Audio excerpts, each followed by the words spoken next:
My name is Kumar Ritesh. I'm the founder and CEO of CYFIRMA. CYFIRMA is a 5-year-old cybersecurity company. We kind of got us started in Singapore. Today we are pretty much a global cybersecurity company, pretty much helping almost 500 plus global organizations. What we essentially do, we provide a clear view of your external threats and risk, looking at from a hacker's point of view. My background is from intelligence. I used to work with British intelligence with MI6. Not as a James Bond, as you can see. I don't look like James Bond, but I was the computer guy there who kind of got us started at age of 19. I was there in service for almost 10 years. Saw end-to-end, starting from defense to offense and everything in between. I retired from there as a head of cyber warfare. Went to work with IBM Research for a couple of years in US, and then I decided to move to Australia. I was with PwC for a couple of years, heading their cyber consulting arm. And before starting CYFIRMA, I was CISO myself. I used to be CISO for BHP, one of the largest resourcing company. And really the concept of CYFIRMA came together as part of my role in BHP, where I was myself struggling to find, a solution which could have actually given us the ability to understand how good or bad we look like from outside in perspective, and how do we get a complete comprehensive view of external threats and risk. Just to sort of draw down a little bit as to what we are about to talk today, and I'm very sure you've heard this many, many times. Cyber threat intelligence is quite an important domain of cybersecurity. We all understand that.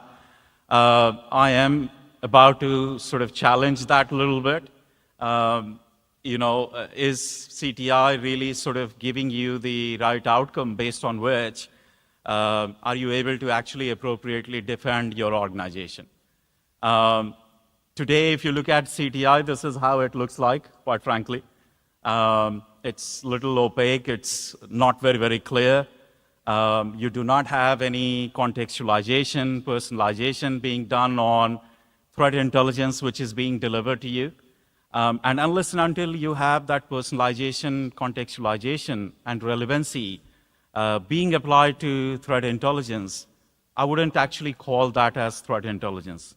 That is, quite frankly, a feed. And hence, the whole notion of CTI and how CTI was kind of, really sort of embedded into cybersecurity posture management itself has been questioned now multiple times, multiple cases of cybercrime which we continue to see. If you start to look at some of the tools which we have kind of, started to embrace, attack surface management tools, quite popular, very much needed for your cyber posture management. But essentially, if you look at most of the attack surface management tools today, they, quite frankly, provide you a view of your internet accessible assets. And of course, they go about actually giving you an ability to understand what are the most important actually attack surface which you need to cover, which you need to make sure that they're not visible. But essentially, they're very much reliant on, old dated sort of mechanism of identifying what is important for hackers. I'll be super honest to you. Hackers are not going behind CVE severities. They are not going behind critical, high, medium. Quite frankly, if you look at it in the last 2.5 years, cyber criminals have gone about actually exploiting 68% of the time low priority vulnerability. They're not bothered about critical and high. They know for a fact you're going to go and take corrective actions. That's the reality of the situation. And if your tools are not using new ways of looking at attack surface on its own, then to be very honest, you're going to get defeated in the game of cyber warfare. Also, I think most of the attack surface management tools lacks the ability to combine intelligence with it. And I'm not actually naming and shaming anybody. I'm part of the community, and hence I want to be very, very respectful. But essentially, if you look at it, if there is no correlation being done with how adversaries are looking at your attack surface, then it's quite pointless. And that's what we continue to see.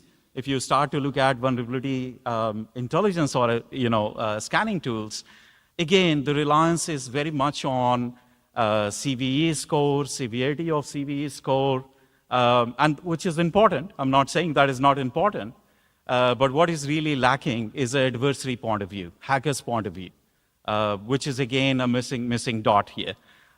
You do have a problem where most of the vulnerability intelligence tools are very much focused towards finding those gaps, but you're not essentially looking at configurational weaknesses. You're not looking at anything around your API weaknesses, and that comprehensiveness is very much needed. If you look at brand intelligence tool again, very much towards your digital footprint is what you see today, without any kind of correlation to your hackers, perpetrators, campaigns, TTPs, and brand intelligence tools should have that ability to sort of present to you.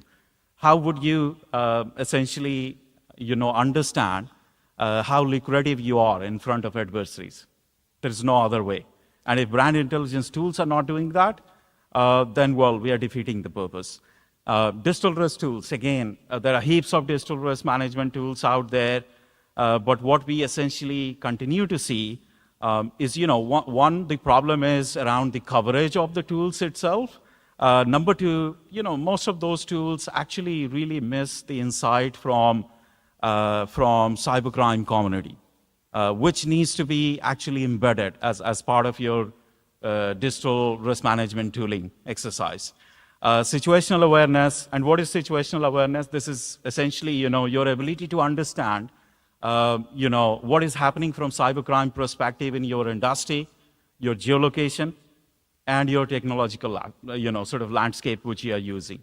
And you need to understand, and you need to be that awareness which you need to carry, based on which you are making some of those strategic decisions as to how you want to actually go and set up your cyber posture.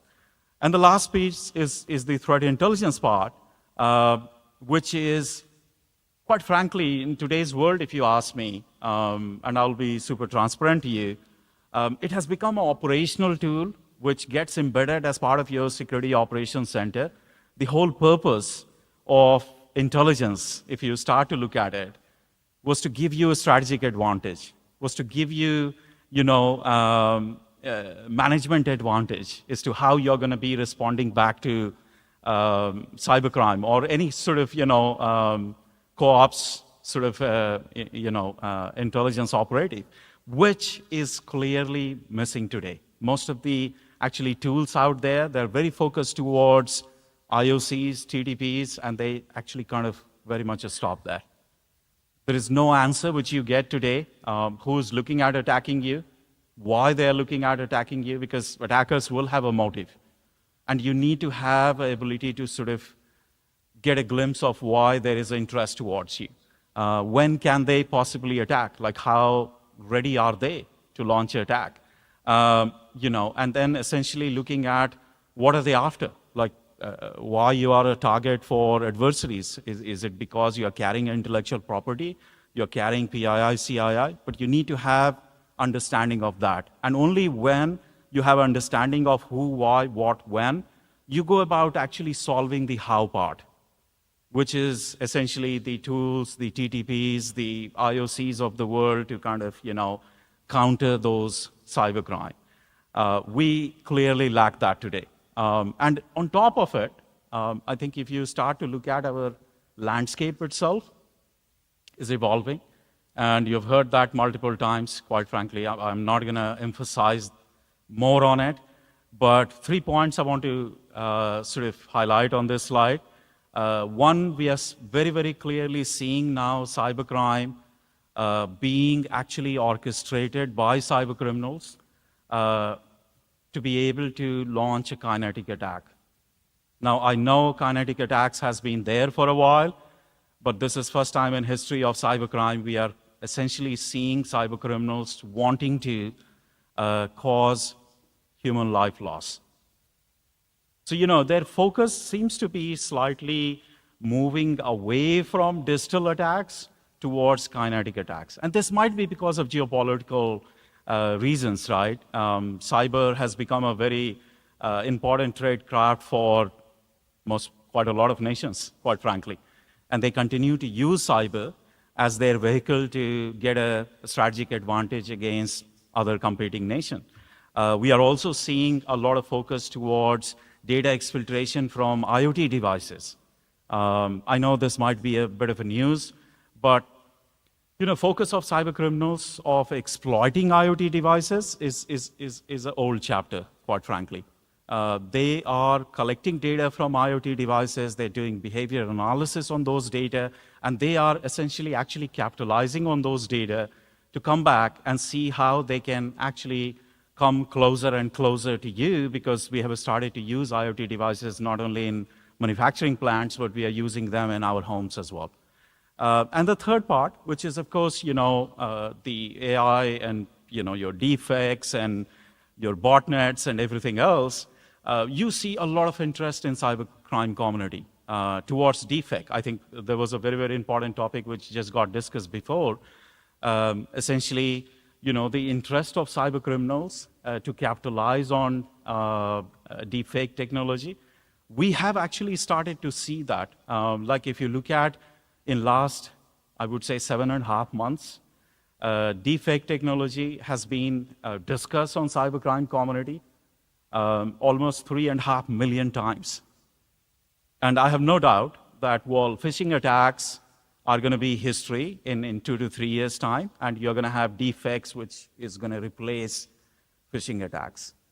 Because we are seeing a clear trend in cybercrime community where their interest is more towards launching those attacks which are way, way more personal, which you can't actually even if avoid. And you know what deepfake is all about. Supply chain, very important, very topical. Continue to be a high intense, actually, sort of topic for cyber criminals. If you look at some of the, actors, if I can say so, hackers, adversaries from India perspective, you're not going to see some of those traditional names here, right? Pakistani hackers trying to hack into India. I think that notion is changing. Quite frankly, you've got better players now in the game. We continue to see some of these actors out there, and we respect all the nations, but we want to be also very, very vocal about this, that we are seeing a very clear collaboration between state-sponsored groups now. The time is over when state-sponsored groups used to operate in silo. We are very clearly seeing now, Chinese threat actors hiring North Korean threat actors to launch an attack against their objective. Similar way, we are seeing, Russian threat actors are being hired by Chinese threat actors, or vice versa. Which means, if you look at the intensity of attacks which is going to come towards us, if we assume that our adversary, and naming a country, is China, you're not going to see attacks coming from China. You're going to see attacks coming from somewhere else, because there is a very clear collaboration which we are witnessing here. And collaboration is at a level of tool exchange, it's techniques, infrastructure, which is being traded now. So the situation which we are sort of heading towards is about to become a little bit more complex, if I can say so. On top of it, I think if you start to look at, our infrastructure, I think we have exponentially, enabled our infrastructure, quite frankly. And I must say that the way India has actually enhanced critical infrastructure to security controls to digital infrastructure is absolutely phenomenal. We have never seen that happening anywhere else.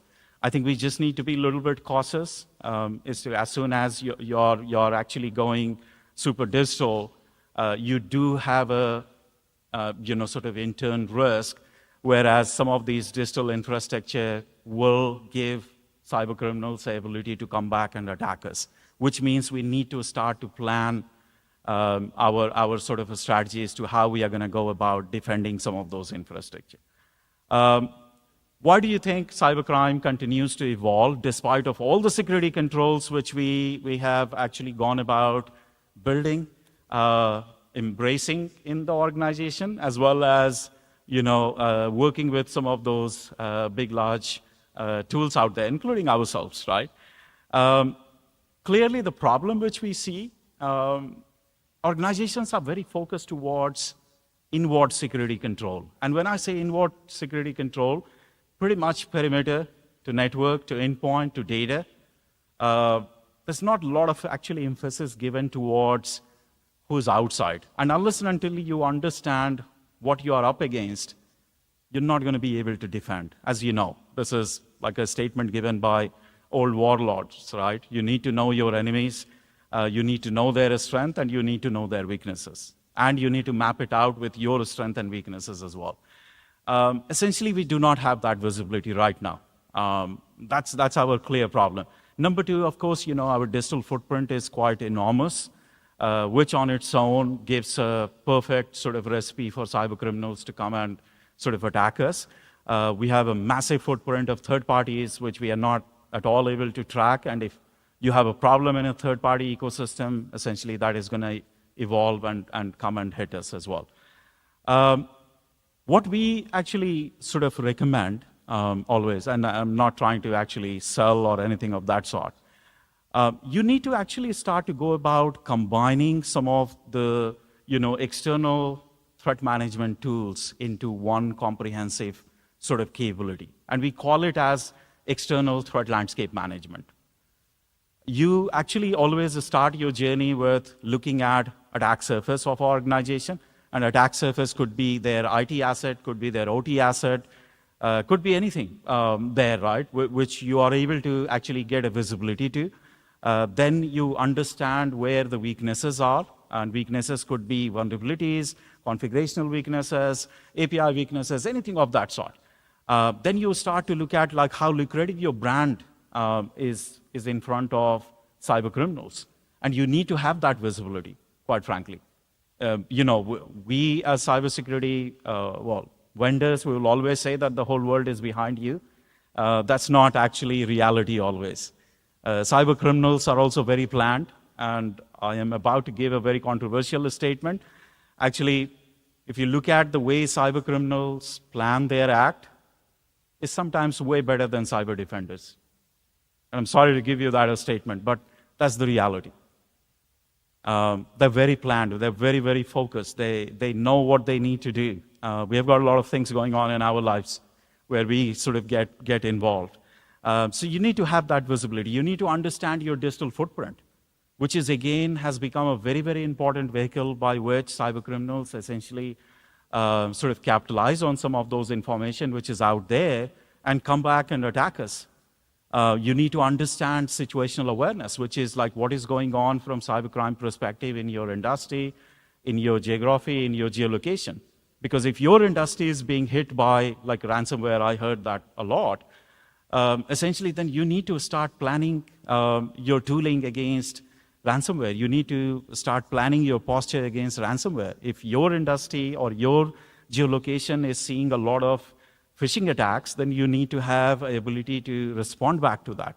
And that's why that visibility plays a very, very important role. As you evolve from one nation to another nation, one geolocation to another geolocation, pattern of cybercrime also changes. And the reality of the situation is, why that is happening? Because there's a lot of involvement of a state now in cybercrime. We are seeing that. And state players, as you can imagine, and I'm speaking about nations, they have a very clear objective as to what they want to achieve, right? Objectives do changes, but they have a very, very clear objective as to what they want to achieve. And hence, the geolocation-based visibility also plays a very, very important role.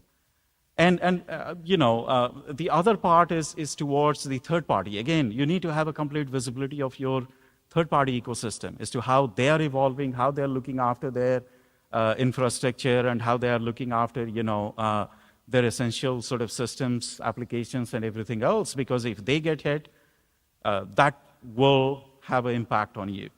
And the final piece is your cyber intelligence piece, which is not just operational intelligence, but a strategic as well as the management intelligence piece, which needs to come together to essentially give you a very, very clear view of your external threats and risk. So essentially, our recommendation has been always to go combine those 7 pillars into one. Get a unified view of how your external threats and risk looks like. Just by having access to threat intelligence is not going to solve. Just by having access to attack surface management tools are not going to solve your problems. You need to combine those capabilities. Essentially, if I can map this out in 30 seconds, you need to have an ability by which you understand your attack surface, you understand the gaps and the weaknesses on your attack surface, you understand your digital footprint, and you also have a very clear understanding of who's looking at potentially attacking you and what sort of arms and emulation they can potentially use to come and attack you. Because if cyber criminals are looking at exploiting a particular weakness and you're carrying that weakness, either it is severity 1 or severity 5 or severity 7, doesn't matter, well, you need to look at that first. It doesn't matter if you know your CV score says criticality as 10 or 9 or 8. So you need to have that combined view of your external threats and risk. And essentially, there is a framework under which you need to sort of map this out. We call it as a ETLM framework, where you go about actually, taking insights from your, ETLM tools and marry them up as part of your processes. Marry them up as part of your, starting from your incident response process to your, cyber strategy to your, patch management process to anything of that sort. You can very well actually apply those on some of those processes to make those processes way more robust than the way they are operating right now. Because some of those processes are very reactive in nature. And how do you make some of those processes proactive? The only way you can do that is applying those visibility from an adversary point of view into your processes, into your strategy, into your tools as well, quite frankly. I'm going to skip this slide, but I've given you a bit of a background. I want to actually talk about some of the sort of use cases. These are not like, I wouldn't call them as a success story, but some of the organizations with whom we work, they have gone about actually using our capability to deliver them a unified view of their external threats and risk, and they have been able to actually defend themselves from cybercrime which was being planned against them.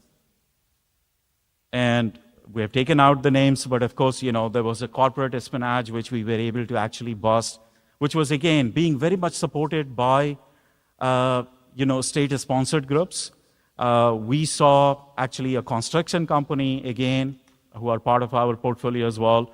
Their digital footprint was quite porous in nature, and we continue to see cyber criminals actually using their digital footprint and coming and attacking us before they started with us. The last one is on the manufacturing industry. Again, a very, very important part where, manufacturing industry generally, they have a big supply chain. We kind of go about monitoring those supply chain to give them an ability to sort of understand, how good or bad they are and what they need to do, essentially, to get themselves at a better place. I'll stop here. Thank you so much for joining us here today. Thank you.